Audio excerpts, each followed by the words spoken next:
High বন্ধুগণ, সবাইকে আমিনা ব্লগে স্বাগতম। আজকে আমি মুরগি দিয়ে কিভাবে কাচ্চি রান্না করা হয় সেই রেসিপি দেখাবো তোমাদেরকে। প্রথমে আমি মুরগিগুলো কেটে ধুয়ে নিয়েছি, পরে এক এক করে সবগুলো মুরগি হালকা করে ভেজে নিয়েছি।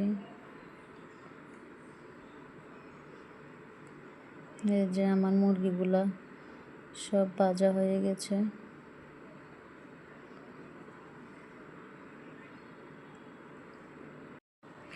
এখন আমি কিছু আলু নিয়েছি, হলুদ লবণ দিয়ে আগে থেকে মেখে রেখেছি। আলুগুলো আমি একটু ভেজে নিব হালকা করে। এই যে আমার সবগুলো আলু এক এক করে কড়াইতে দেওয়া হয়ে গেছে। এখন এই পাট ও পাট করে ভেজে নিয়েছি। এই যে দেখতে দেখতে আমার আলুগুলো ভাজা হয়ে গেছে। কাচ্চির সাথে দেওয়ার জন্য আমি কিছু পেঁয়াজ বেরেস্তা করে নিয়েছি।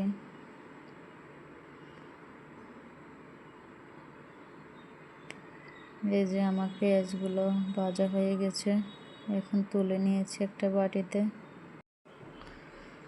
এই যে আমি আদা বাটা 1 চামচ, জিরা বাটা 1 চামচ, রসুন বাটা 1 চামচ, বাদাম বাটা দিয়েছি আমি, কাজু বাদাম 2 চামচ, যে পেঁয়াজ বেরেস্তাগুলো ভেঙে দিয়েছি, 1 চামচ হলুদ, 1 চামচ মরিচের গুঁড়া, টক দই দিয়েছি পরিমাণ মতো, তেজপাতা দিয়ে দিয়েছি কয়েক টুকরো দারচিনি দিয়েছি,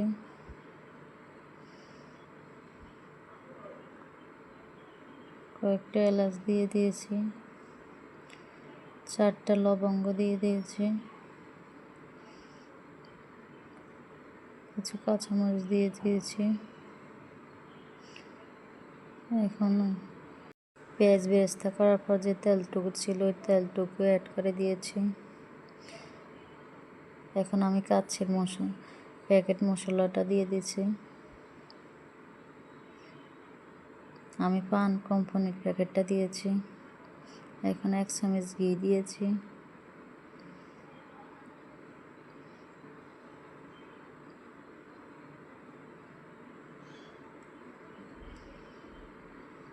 এখন কিছু লবণ অ্যাড করে সবগুলো মশলা একসাথে মেখে নিয়েছি। আমার মশলা মাখা হয়ে গেছে। এখন আমি 10 মিনিটের জন্য ঢেকে রাখবো। এখানে একটা পাতিলে এলাচ, তেজপাতা, দারচিনি সবগুলা দিয়ে একটা পাতিলে আমি পানি দিয়েছি। পানিগুলো বলক ওঠা পর্যন্ত অপেক্ষা করব। সাথে 1 চামচ লবণ দিয়েছি এবং 2 চামচ তেল দিয়েছি। এই যে দেখতে দেখতে আমার পানি বলক ওঠা হয়ে গেছে। আমি এখানে হাফ কেজি বাসমতি চাল নিয়েছি।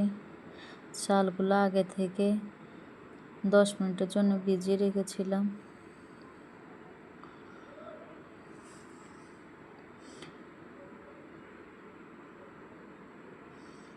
যে দেখুন চালগুলো যখন একটার সাথে একটা না লেগে যায় এই কারণে তেল দিয়েছিলাম। চালগুলো আমি পুরোপুরি সিদ্ধ করব না, হাফ সিদ্ধ পর্যন্ত অপেক্ষা করব। এই যে আগে থেকে যে আমি মুরগির মাংসগুলো মেখে রেখেছি ওগুলোর সাথে এখন সবগুলা চাল দিয়ে দিব। আস্তে আস্তে আমি সবগুলো চাল দিয়ে দিয়েছি।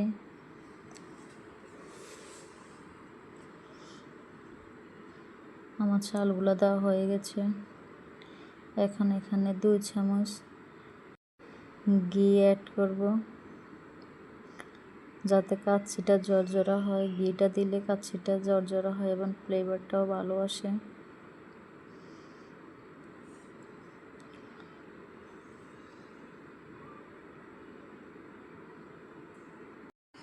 ঘিটা দেওয়ার পর আমি এখানে 1 গ্লাস দুধ দিয়ে দিয়েছি। পানির বদলে আমি দুধটা দিয়ে দিয়েছি। এই যে এখন পেঁয়াজ বেরেস্তাগুলো করে দিয়ে দিব। আস্তে আস্তে আমার সবগুলো পেঁয়াজ বেরেস্তা দেওয়া হয়ে গেছে। এখন এখানে কিছু কিশমিশ অ্যাড করব।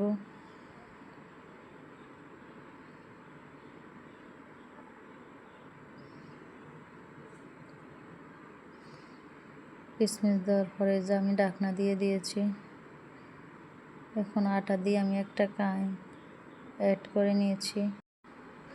এই যে আমি ঢাকনার চারপাশে ভালোভাবে লাগিয়ে দিয়েছি যেন ভিতর থেকে হাওয়াটা না বাইর হয়। আমি এখানে প্রথমে আমি 5 মিনিট ভালোভাবে হাই হিটে রাখবো। হাই হিটে রাখার পর আমি এখন একটা তাওয়া বসিয়ে দিয়েছি। তাওয়ার উপরে আবার ওই পাতিলটা বসিয়ে দিয়েছি। এই যে বন্ধুরা তোমরা এখন দেখতে পাচ্ছ, এখন চুলাটাকে আমি লো আঁচে করে দিব 30 মিনিটের জন্য। এই যে আমার হয়ে গেছে কাচ্ছি। দেখতে দেখতে 30 মিনিট হয়ে গেছে।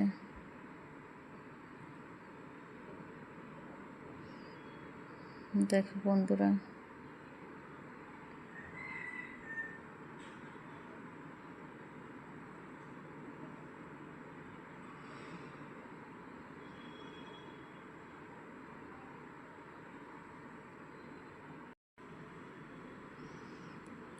যে আমার কাছে রান্না শেষ পর্যায়ে।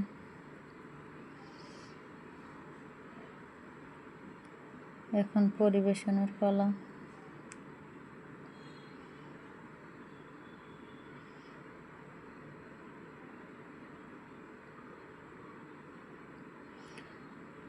চিকেন কাচ্ছি কেমন হয়েছে বন্ধুরা কমেন্টে জানাবে।